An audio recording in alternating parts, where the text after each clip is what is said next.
go with. As long as you're saying it's government, it will not happen. Let me use a word that is not politically correct. Revolutions are not done by government. Revolutions are done by the people. People who have got to the place where they are tired, they are sick of the way things are happening. As long as we are comfortable with corruption, as long as we are saying we can take the 80,000, as long as we are happy with fake certificates, as long as we are happy with paying for services that we are not supposed to pay for, as long as we, this country is going to go down. So what I'm calling upon us today, let's take the spirit of this country is ours. It doesn't belong to any politician. It doesn't belong to any person. And we can take it back and say we are not going to tolerate. Imagine if all of us say today, and very soon we are going to come to you to rally you together, to say, I'm not going to pay any bribe to any person. Suppose all of us say that. Where will it happen? It will not happen. Who bribes the police officer? It is us, isn't it? Suppose we all agreed that we are not going to give any bribe to any police officer. We are not going to give any money to any government officer. It will not happen. But as long as you are willing, because you want a quick win for yourself, quick fix for yourself, we are going to go down, and this ship is going to sink with all of us. Bishop, then that comes to the question of accountability. Yes. Right? Because we have given ourselves a constitution. We have created the structures. We have donated some powers and responsibilities to those in government, such as yourself. And then we pay tax to facilitate that the services come back down to us. How do we make sure that those that we have given those responsibilities perform them, and they don't come back to us with cutting corners and stories? That's what I'm talking about. That is exactly what I'm talking about. If your member of parliament has begun the CDF to come and distribute to the needy people in your constituency, and this member of parliament now begins to use this money for whatever reason, campaign. Some of them have even, they give you a check with their name on the back, and they give you books with their names on it, and things like that. You as a community can stand up against that member of parliament and say, we are not going to accept this. Are you together? Mm-hmm. If you do that, that thing will stop, at least in your constituency. Madam, what you are talking about earlier, it will stop. But as long as the person who gets the 5,000 or 3,000 or whatever, is happy, and you who has not got, you go and grumble back in your house, the thing will continue. It will continue. So my call to us is, these leaders are not our bosses. These leaders are our servants. If your house girl is stealing from you, what will you do? Will you say you are toothless? Anaenda hapo. Halali kwa hiyo nyumba. Halali kwa hiyo nyumba. Mbona wetu wanalala kwa nyumba zetu? Why is it that for us, our house girls are sleeping in our houses and they are stealing from us? Why? Because we are thinking, Sasa, this house girl has a panga. She can cut me the night. Madam. Yes. So we are afraid. So I are cool too. What can I do? This girl has a knife. I don't know what she could do to me at night. So I'll let her eat the children's food. That's the spirit that Kenyans we have. Okay. So Latif, I may not be saying things the way people want to say it, because I know it is easier to blame government, it's easier to blame world systems, but we as Kenyans, Let's take this country back and make these systems to work. It will work. The two ladies really want to respond to this. I'm glad you've said that, and I love your absolute stand that it can be done. But I believe for it to be done, it needs to be a lot more. We need to stop thinking that it's only specific people who can say and it's done. Because other politicians and say something and people are like, what was that guy even saying? But it takes a few and far in between for the whole system to change. And then we go back to normal 5, 10 years later.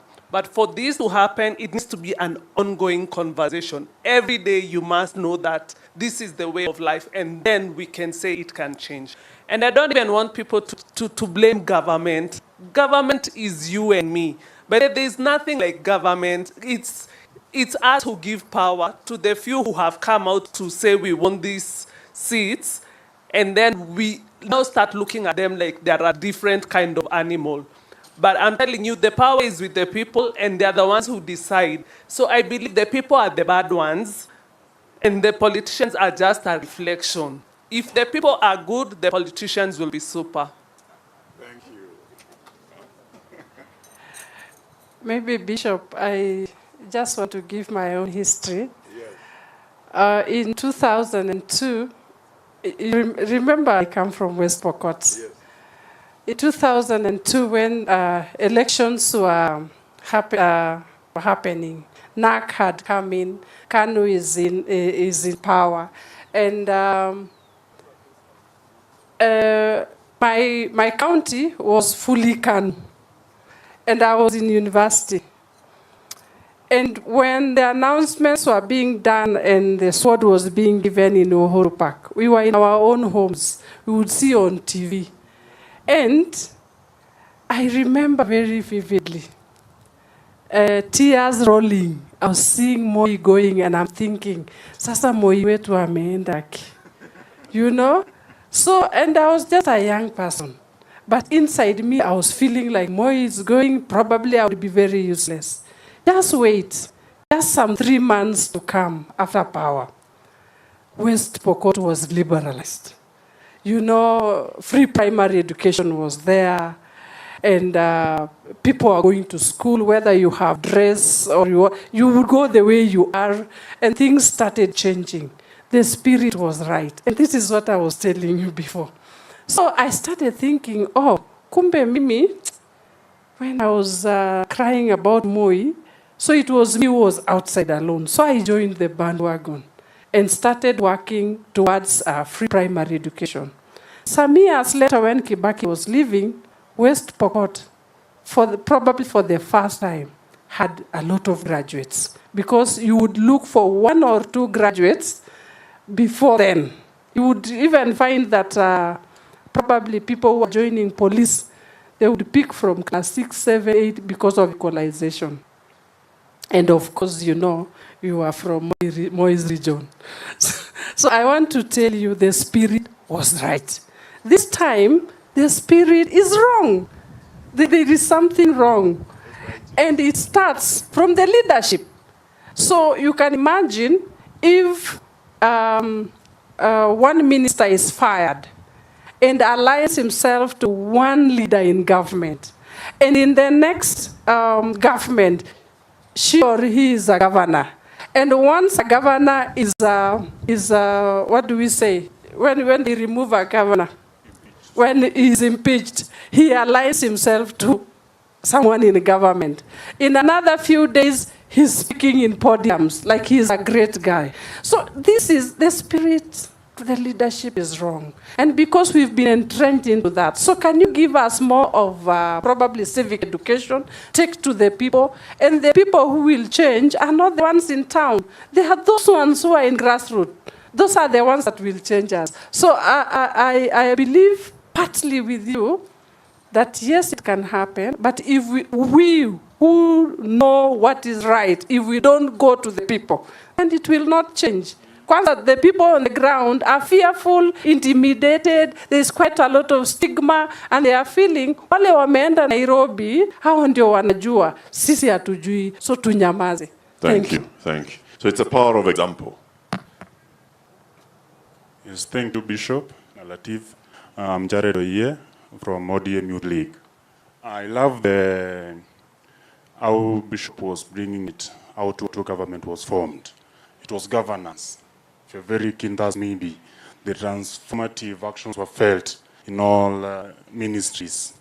Today, you are getting strong, I think. We have the wrong governance at the helm of our leadership. That is one. Second, when we talked about structure, I think our structures are not properly coordinating. I think there's a point where they had a in-house fight. So that's also one thing that may be hitting us. To our integrity, it starts with our political leaders, those whom we are donating power to. There's the tax lady there. We pay tax to expect them to deliver back the services to us, but we get the opposite.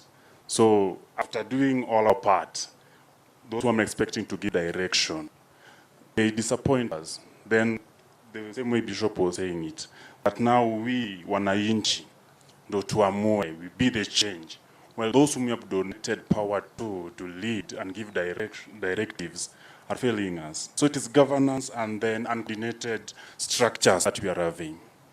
Thank you very much. Let Leadership. me add something on what he has said. We cannot trust a government that, in the other government, when Kibaki was there, we were having the free education. Uhuru comes, also supports the free education, introduces also some parts of free secondary education. Then here Ruto comes and dismisses all and asks the parents, the sisters in paying the fee. So you see, this structure, somebody comes up with a Huduma number. Then somebody comes up, when somebody takes the government, he rubbishes all those things and comes back with another thing. So you see, we cannot work with this. These things, they don't exist. They are fixtures. So that is the thing that we mean. We cannot just, saa hivi vijana wanajituma wanafanya kazi. Wewe umetuma DCI wanatufuata sada. So the only problem to vijana kuomoka ni DCI, this will keep off.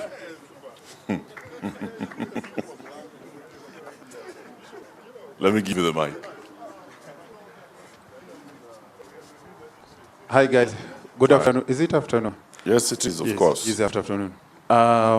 Hamjambo kia mtu. Mimi naitwa David Thuku na present UDA and I'm here because of ni kitu moja mimi kutoka kusema venye mkubwa wetu ametoka kutuambia Bishop and kila kitu change na wewe unaweza bring the government but wewe mwenyewe ndio una activate hiyo kitu true force. Most of the things ni sisi who activate.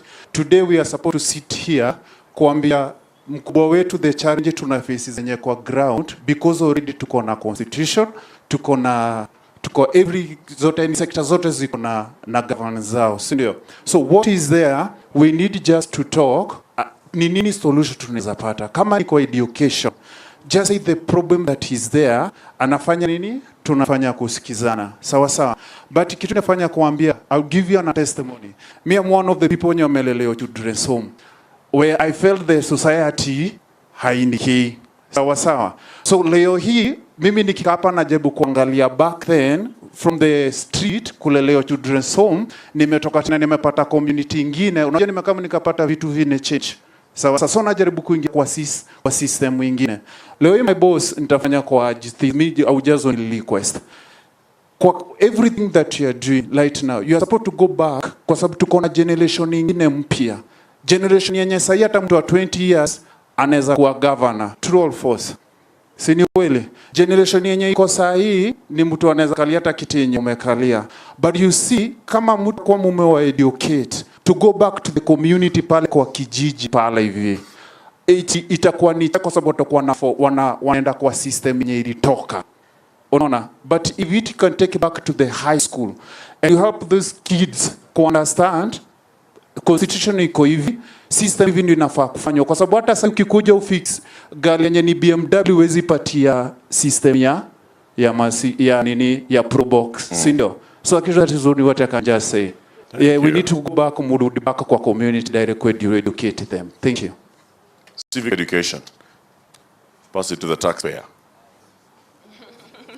Just for clarity, it's a civil society organization, not aligned with any political party. No, you're aligned with the citizens. Yes, I am for the citizens. So I have it's a concern Confess that. Yeah, it's a question or a concern. So it's in line with morality and the high cost of living. So most mwananchi wa kawaida right now is barely surviving. Like, we are struggling to survive. And then if like it reaches a point, you either die or you look for whatever is there in whatever way. In political science, we say the end justifies the means. It doesn't matter how you get it, but you have to survive. You have to get food on your table, you have to feed your kids, they have to go to school and all those things. So what do we do in such a situation where we feel like we have to compromise our morality to survive as citizens? Oh, so the circumstances are forcing you to be immoral or to lose your values. Not really. You have your values, but then because hauna chakula, so you lose your values. The best Or you way- compromise your values because of your circumstance. if you're lacking the basic needs, food, clothing, and shelter, and the government is not stepping in that place for you, so what happens in that place? Most time people compromise. Unapata watu wana ibiana tao. It's just to find a way to survive. Do you think that's the reason why, first of all, do we have a problem with values in this country? Yes, hands up. If you think our value system is eroded as a country. Yeah? So is it as a result of directly the circumstances, failed governance, failed leadership? Is it as a result of where we find ourselves in? We are still at the bottom of the pyramid where we're struggling with the basics, feeding yourself, clothing yourself, sheltering yourself. Is that the reason why our moral values deteriorated over how many years?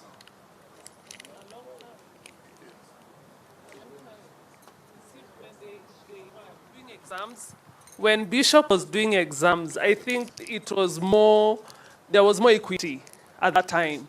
So there was no that this parent felt their child needed to cheat to get into high school. There was probably enough room in the schools for any student who had done well to go in there. But now we don't. It's everyone for themselves. Bishop, how many universities were there when you were doing CPE? One university, this one. How many primary schools are there in your division? If you compare it today. There were still many. So were there many?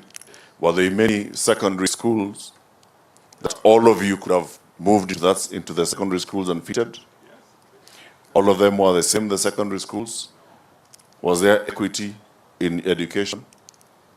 There was equity in the sense that there was a sense of equity in the sense that if you did your exam and you passed well, you went to the school where you deserved to go. So there are people who did not deserve to go to certain schools because of how they performed. yes, Why? because Why? yes, because And this school that you deserve to go, if you say, for example, the then schools were provincials and the national schools, and then the others were the local Harambee schools. because you see when you talk about equity, is not equality. Equity is that every person gets what they deserve. That's equity. So if you genuinely got an A, you could go to a school where the A will take you. Okay, And it was almost automatic. okay. If you got a D, then now you go to the Harambee, Harambe school that was in the neighborhood. okay. And that was a sense of equity in the sense that you wouldn't complain because that is how far your capacity can take you. But that did not mean that you could not survive or rather succeed in life. Yeah. Because there are people who went to those kinds of schools and then ended up doing very well because exams are not a very good assessment of a person's capacity. Because you may have been sick at that particular time, something may have been wrong, and there once in a while those things happen. But there are people who went to those schools and they did very well and they ended up in the university. There are others who went to the what we national now call schools. TVET. Yeah. You know, you went The to a vocational technical, trainings. vocation training schools, you got skills, and they made it in, succeeded in life. Some of them ended up at technical, what do you call it? The Kenya Polytechnic at that time. Yes, now it is a university. Then it was not a university, where you could actually go and do up to higher national diploma in your particular area. Yep. And it was the equivalent of a degree. So I think what was there is that you felt that you got what you deserved. So what led to the decay in the moral values? Yes, the decay begins when people, what I was talking about earlier, personalize that which belongs to everybody, you know? So that what you find now, in some cases, I have a child, I know the capacity of this child. Maybe there's a C or sometimes even a D. Yep. But because I'm the chairman in a government institution, I call alliance. And I say, Madam Headmistress, Principal, please, my child.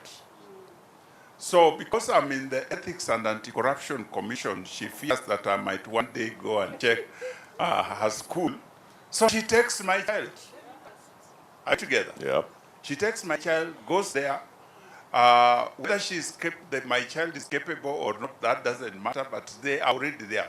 One of the things that does, it dilutes the quality of performance in that particular school. I still do the same to the university, because my child now has gone to Alliance, but has not got the grade that is deserving. But I call the vice chancellor of another school and say, my boys here did not do very well, but I think he can try. He can improve. There's potential. Yes, he has potential. I know this boy. It's just circumstances. So the boy is taken to university. You know? Yep. So that whole thing keeps going on. And what is happening? People are observing. And some people are feeling, I worked so hard, I didn't go to Alliance. But this boy who was in my class, who I beat in exam, has ended up in the same school.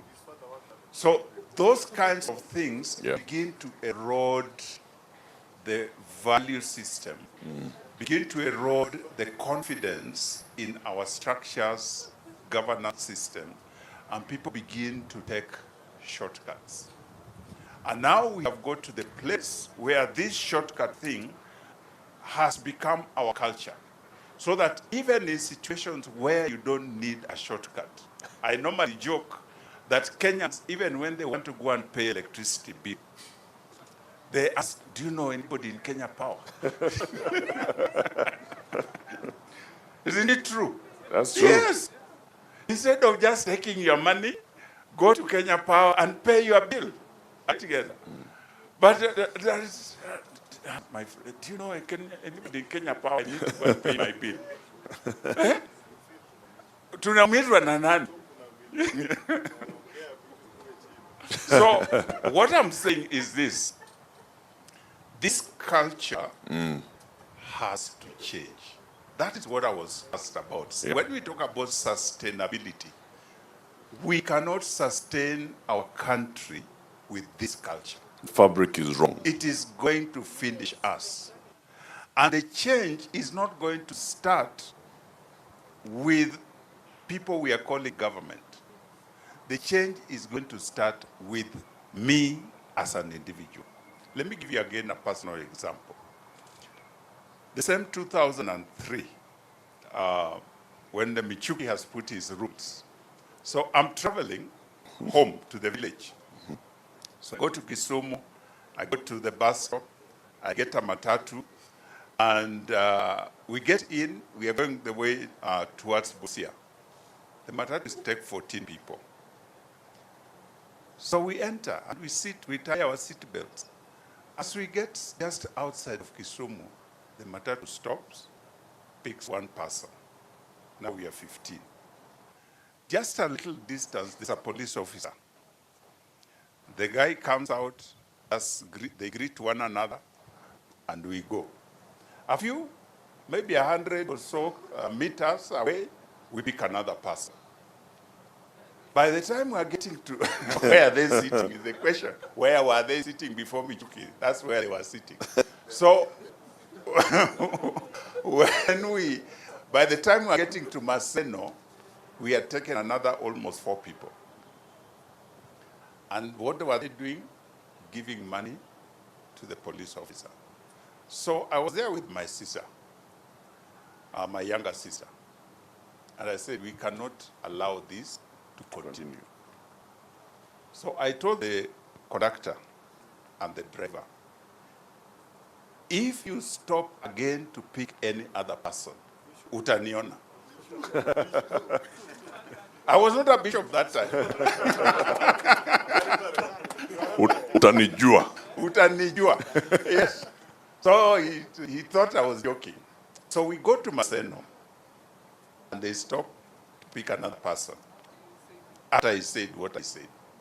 So there was this lady who was now coming in to the matatu. I was so angry with her, I involuntarily slapped her.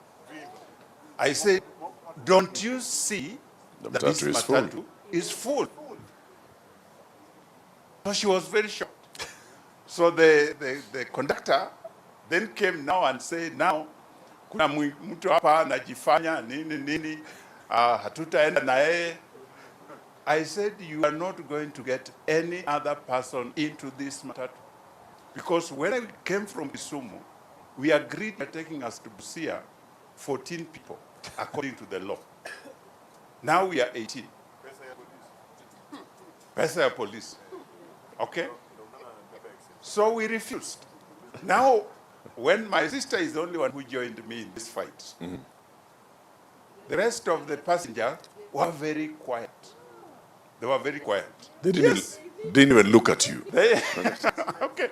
So when we stopped, so now the conductor is saying hatutaenda, then that's when the other people came and say, what he's saying is correct, let us not go. You people are putting us like sardines and so on and so forth. So we all rioted. So these people actually said, now we can't, if we don't take any more passengers, we will not go to Busia. I said, we are not going. So they offloaded us. All of you? All of us. Because there was another matatu that was going towards Kisumu and it was empty. So they stopped it, gave us to this matatu to take us now to Busia. So we entered and we went. So they started doing the same thing. I told them, do you know why we were left there? They never picked any other person until we got there. I was not a police officer. I was not the chairman of ethics and anti-corruption.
the Democratic Action Party of Kenya, and I'm the youth senator of Trans Nzoia.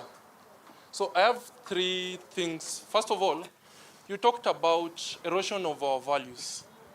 To me, if you ask me about eroding of our values, I'll always say the problem that we have as a country starts from the family level. And when talking about our norms and our values, we shouldn't just talk about, let's tell our youths we revisit our values and our norms, when we are not going to recheck where did the problem begin from. Even in a family, let's say you have 3 kids. Nowadays, you'll find as a parent, if you want to send your child, you must give your child incentives to send such a child to the supermarket. And if tomorrow you don't give that child incentives, he'll tell you, mama leo mi siendi, mbona usitume so and so. Reason being, we have taught ourselves the culture of incentives. Second thing comes in as a result. The other day we saw somebody said, the G4S guys, Wells Fargo or G4S, they sold around 94 million. I'll tell you, even a youth today, pay your pesa atapotea nayo. You cannot tell a youth, you're paying them a salary of 34,000 shillings, and then you're giving that person to guard 100 million. Why not? Why not? You can't. You're tempting even Why not? individual. No, you're tempting them. You want the youth to be paid 84 million? No, you so they cannot don't steal okay, it? we're not saying you pay them 94 million. The thing is, we have to recheck our remuneration system. Just the same scenario. We usually hear bankers have stolen money and so forth. You cannot pay for somebody for 4,000, and that person every day he holds like around 20 to 30 million. At the end of the day, that person will have that sense of he'll be tempted to steal. And then also we talked about education system. Somebody said Kibaki had his own reforms, Uhuru came with his own reforms, and then also Ruto came with his own reforms. He scrapped off the entire 2 presidents' reforms. My proposition is just simple. Let's come up with an independent education reform system so that even if a new president comes into place, he won't be able to change the reforms that were set in place by that independent body, so that we don't have all these confusions that goes on. For example, you'll find the education system that I underwent is not the same education system that Bishop underwent. And it's not the same education system our children are taking nowadays. That's why you'll find, for example, you go to Todonyang in Turkana, and then you tell a Todonyang woman, like he's supposed to teach their kid CBC. What is that? So at the end of the day, the confusion that we're having in the education system comes by as a result of us not having an independent reformed body. Thank you. Bona Youth Senator, I'd like you to respond to something that Bishop has challenged us. The power of one. With his own example, we are not going to allow you to stop and have more people. What do you say to that? You're not allowed. The example that he gave with the matatu, him and his sister, telling the matatu crew, we will not allow you to have more people boarding on this matatu. It was the power of one and saying, I refuse for this to happen. Okay, we can have the power of one, I don't dispute that, but the problem comes in. Let me give you a simple example. You work in a parastatal, right? You're an administrator. Then somebody comes and tells you, the CEO said you do this and that. You refuse, tomorrow you're fired. You as a Kenyan, where are you going to get another job? And the way you know, to get a job in Kenya, it's an uphill task. You can take around 10 to 20 years to get a job in Kenya after graduation. So the problem comes in, we don't dispute we can stand for ourselves. But the problem comes in, you find there's the bigger person there who will always challenge your authority as a younger person. So at the end of the day, it's not that we don't have a say. We can have a say. But also, this say has to be, to some extent, we have to be motivated by our elder guys who are standing with us. Because let me give you a simple scenario. As youths, we say today we are going to the streets, we are going to demonstrate about this and that. We are youths here. Let's say, for example, Bishop. We say tomorrow all youths are going to say, we don't want Bishop in that office. Reason being, Bishop did this and that. Let me tell you, police watatupiga viboko hii town. Reason being, there's someone somewhere. So what are you saying? What I'm trying to say is, at the end of the day, as young people, even if we stand on our own, we say the power of one person. You'll always find one person who wants to curtail your voice to be heard. And so? And in such a scenario, if you cannot have a backup, guys who can support you, like to to spearhead that, like what you want. At the end of the day, this is where you're going. Let me say something. Please, and then we'll hear from the students. I think just to respond to what our friend is saying, our friend here has just said he's a descendant of the Mau Mau.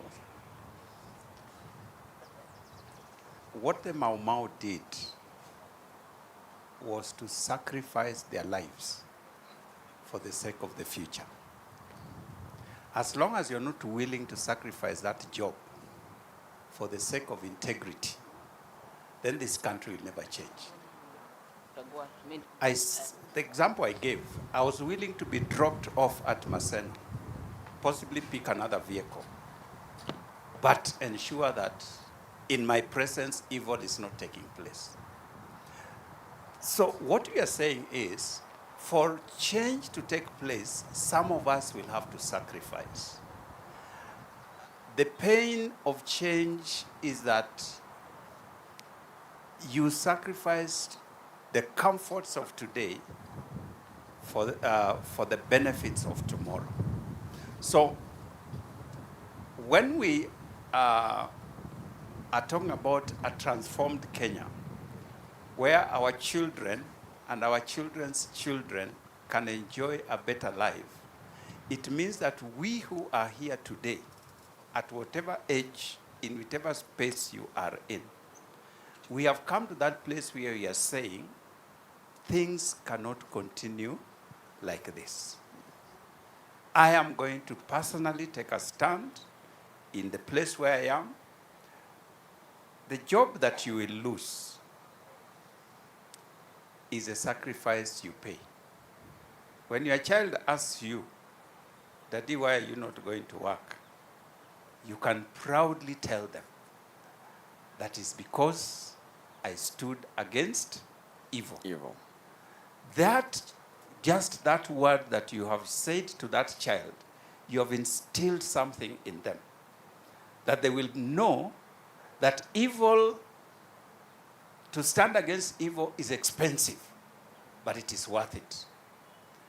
Than if you took that money and now you go and pay for them a very nice school fees in a very nice school.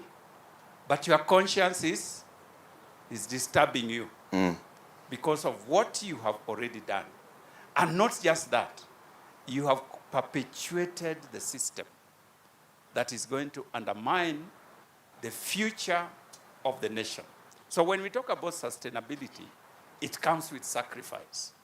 And we as Kenyans, we need to learn to sacrifice.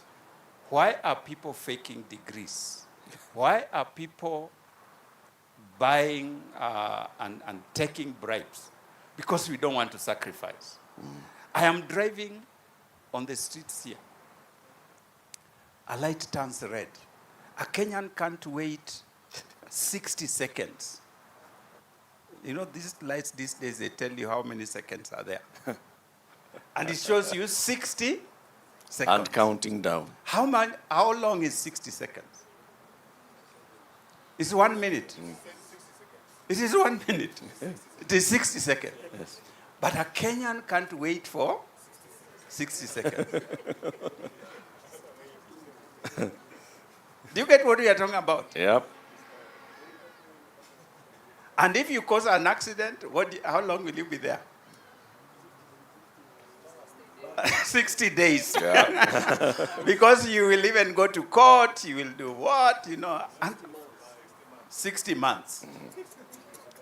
So this sacrifice of 60 seconds is what will bring order into society.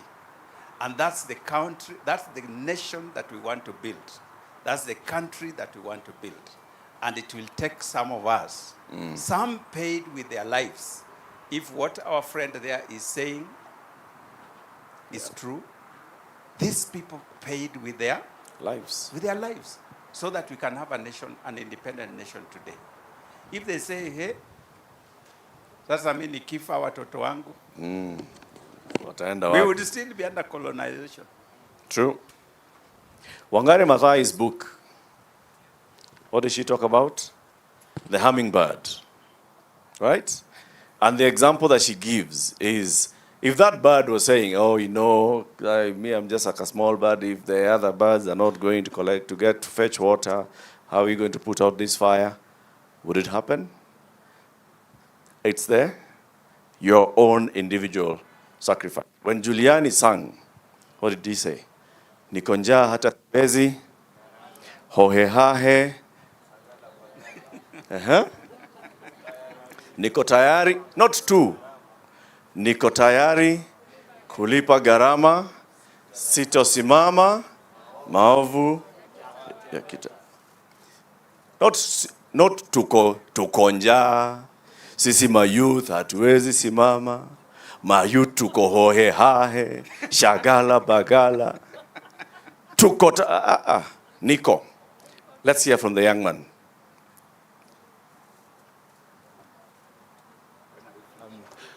Good afternoon.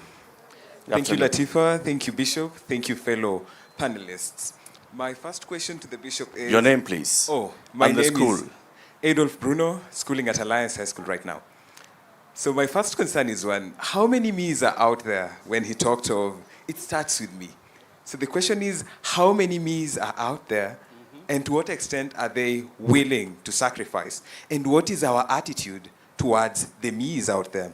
Take, for example, a certain university in Kenya some time back, there was a whistleblower raising concerns about corruption in the institution. What happened? He was laid off. Then shortly after, celebrated kidogo. Then after that, that was it. So again, have you ever seen a whistleblower being given an EGH, an MBS during a national holiday to appreciate their standing out? So again, it's a question of our attitude towards these whistleblowers. We are talking about structures and values. Let me talk about values briefly. It all boils down to culture. What is inculcated in the young one? I'm still young. We go to the bank. I'm seated somewhere. You're supposed to deposit a check. Then there's a queue. You jump the queue. I'm learning. I'm like, okay, so in life there are shortcuts. So again, it boils down to what you adults teachers and the culture you inculcate in us as we grow up. So it all boils down to culture and the morality and all those things. With regards to structures, I singled out three key structures, talk of the EACC, the DPP, and our judiciary, for example. The other day I had Twelin Barak, the chair, EACC, complaining of... CEO. The CEO. He's the chair. He's the chair, okay. The CEO complaining of backlogs up until around 2016. So there's these huge cases to be processed, and they have to liaise with the DPP, and again, the Judicial Service Commission and the judiciary, and it's a whole complicated thing.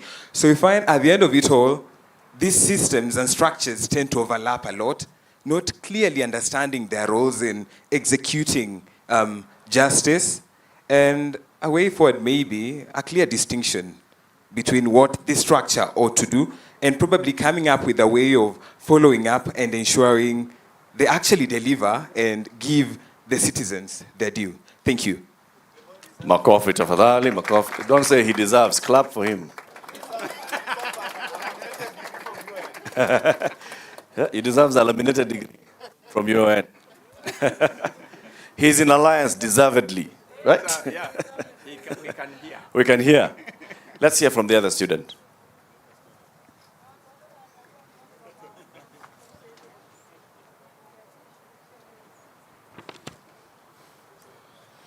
You'll stand in a way that you face the camera. Thank you. Muiruri Ryan Gigi, The Alliance High School. Just to preempt my question, I'll begin with a very short story. 6 humans trapped by trash fence in a forest under a dying fire. One looks over the other 5. He sees that they are whites. Knowing that racism has been a part of his life, he refuses to give his log just to keep the fire burning. The second one, poor, looks at the other one, the rich ones. This has been a life that he has faced of a poor background, and he refuses to give his log just to keep the fire burning. The third one, looking across the fire, sees other 5 who are not from his church, not from his religion, decides not to give the log. The other one, looking at the other 5, judging that they are not from his tribe, decides not to give his log, and the rest and the rest. Paul, my question really is on the challenges that we face as Kenyans. Poverty, ignorance, and disease are what the late Mzee Jomo Kenyatta and his government deduced as the main challenges that face us at the moment. Right now, we still have this poverty, ignorance, and disease, and may I add corruption.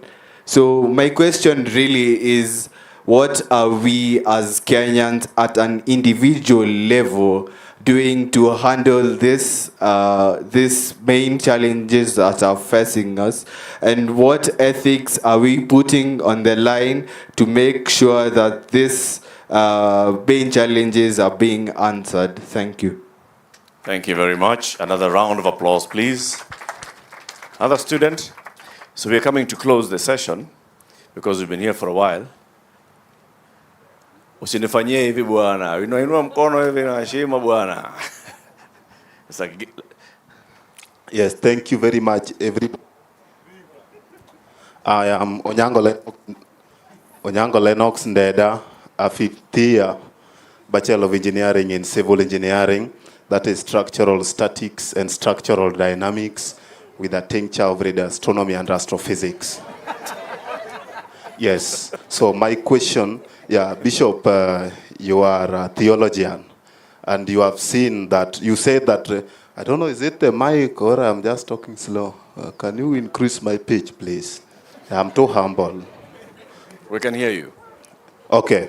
Yeah, so, Bishop, you noticed that during the Reformation era, Martin Luther, Germany, 95 papal theses. You also explore the Augsburg Confession by Philip Melanchthon and Calvinism.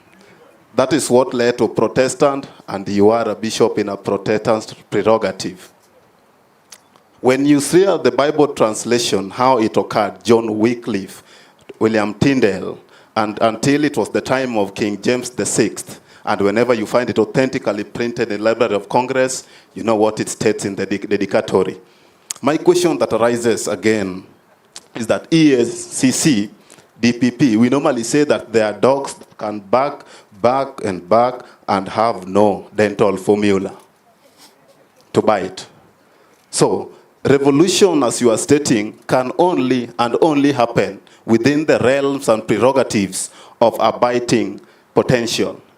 So, as much as talk about that one, talk about the countries that were never colonized or are colonized, as the 2 young men have stated. Battle of Adowa in Ethiopia, Battle of Saratoga in the Caribbean. Talk of Battle of Waterloo, Napoleon Bonaparte with the European forces. It occurred because they had a teeth to bite. So ESCC, until it is given powers to execute, I don't know how execute is the right word, or to prosecute and execute simultaneously. Yes, revolution won't happen. So pursuant to time, permit me to stop there. Onyango Lennox Ndeda, 5th year. Thank you. Thank you. Bishop, respond to these issues. Right. Manoja Turua.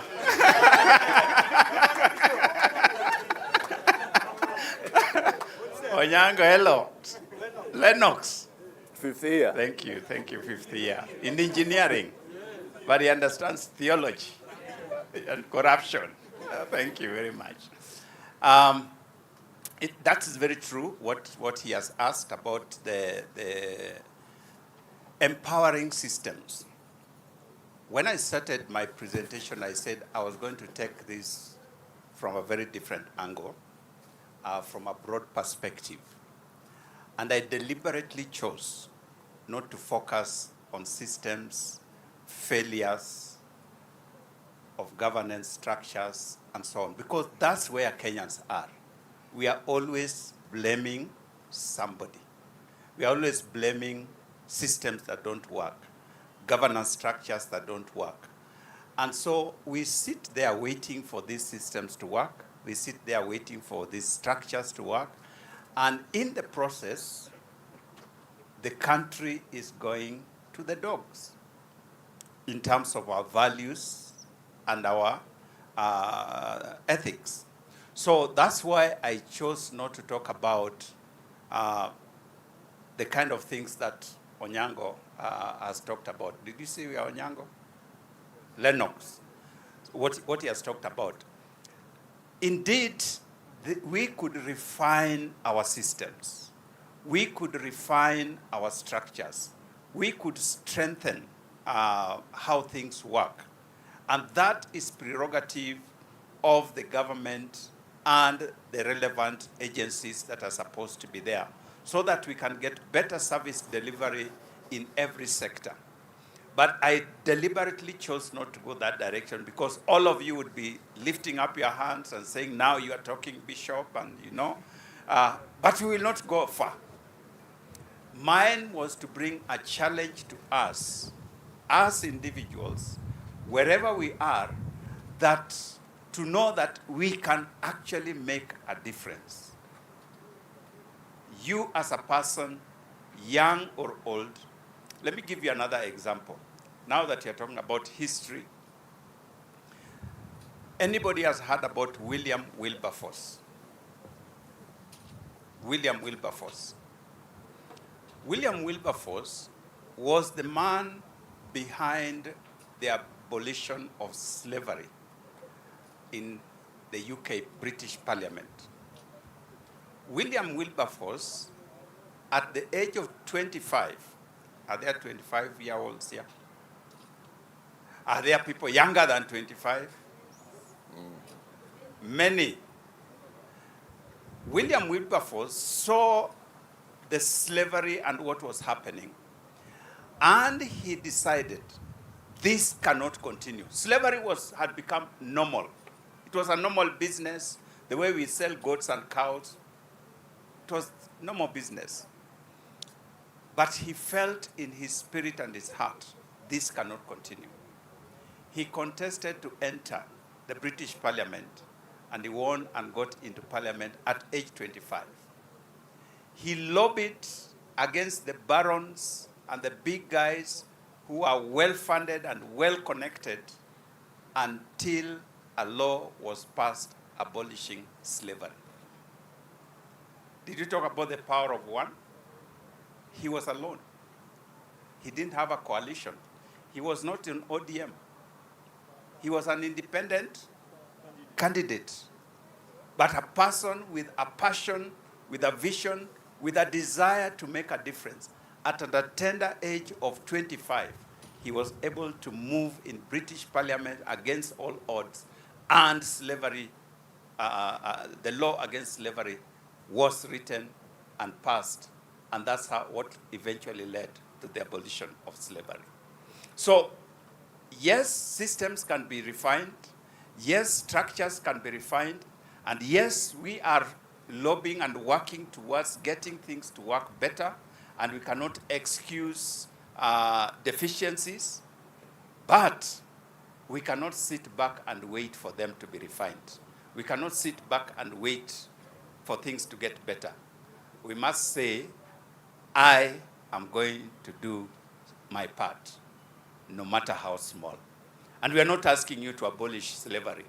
We are simply asking you, where you are, don't allow a fake A to pass. Don't allow a bribe to be given in your presence. Don't allow somebody to give bursary to the people that voted for him and leave deserving children.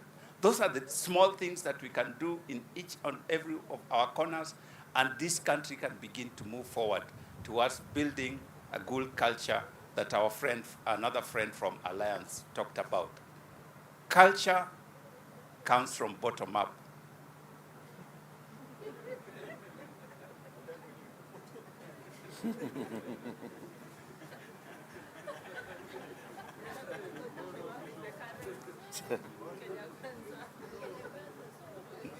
Pun intended.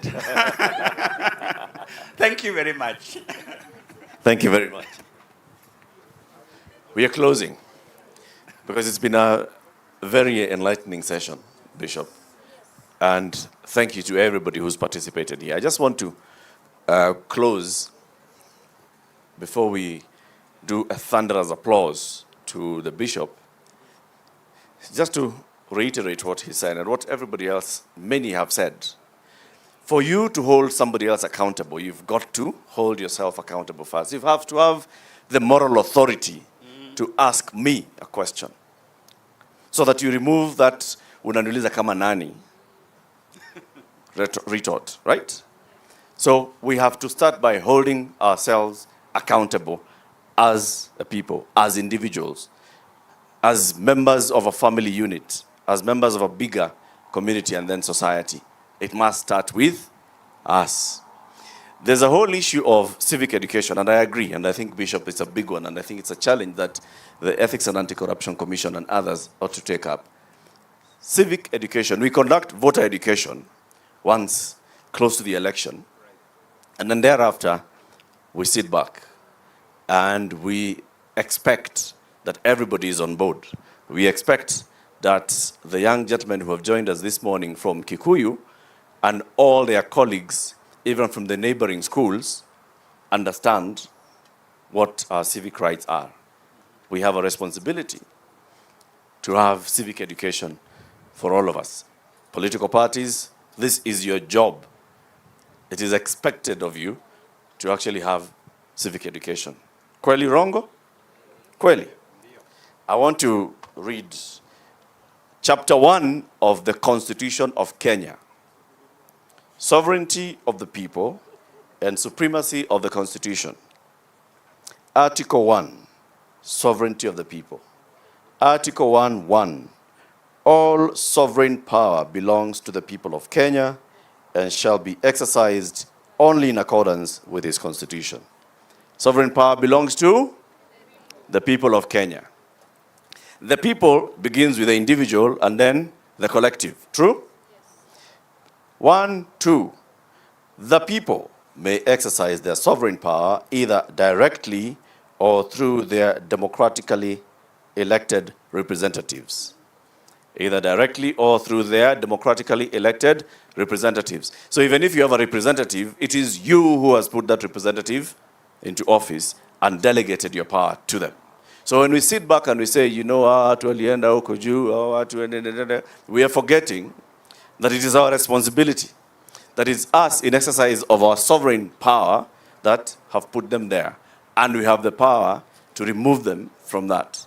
And we have the power to demand that they do their job. And if they don't do their job, we have the power to exercise our sovereignty. Okay? Remember that. We, the people, are the sovereign.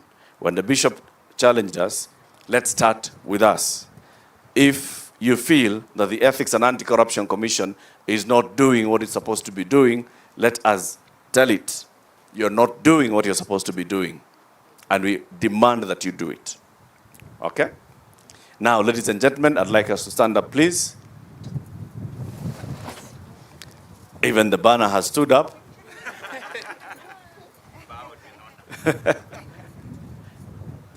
I'd like us to put our hands together.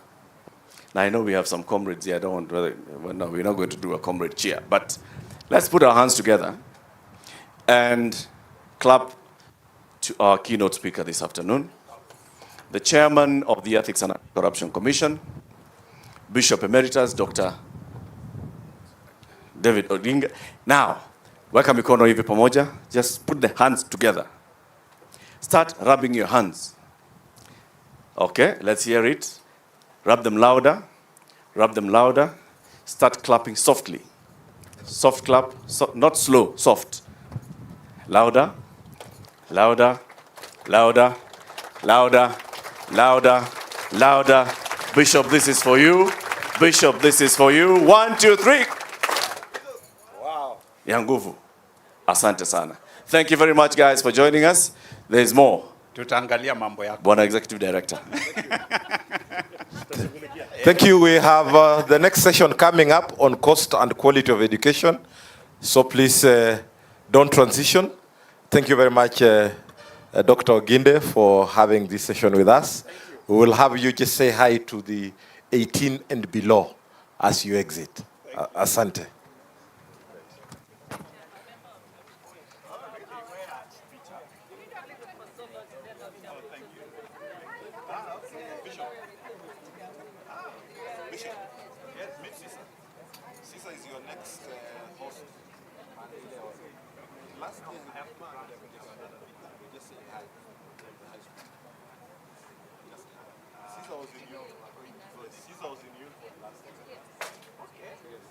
Now he's properly citizen, joining the conversation. Wow. His work is to just take you to see what the high school are doing. Under this picture, Bishop.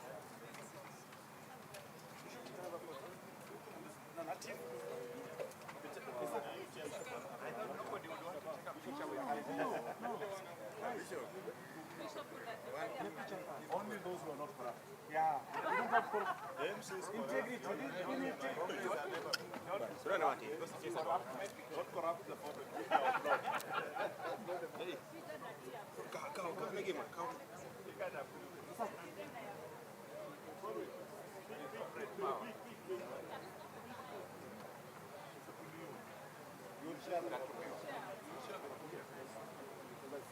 These are people who have repented. They don't want anything corrupt. Do your part. I will.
tunaendelea sawa.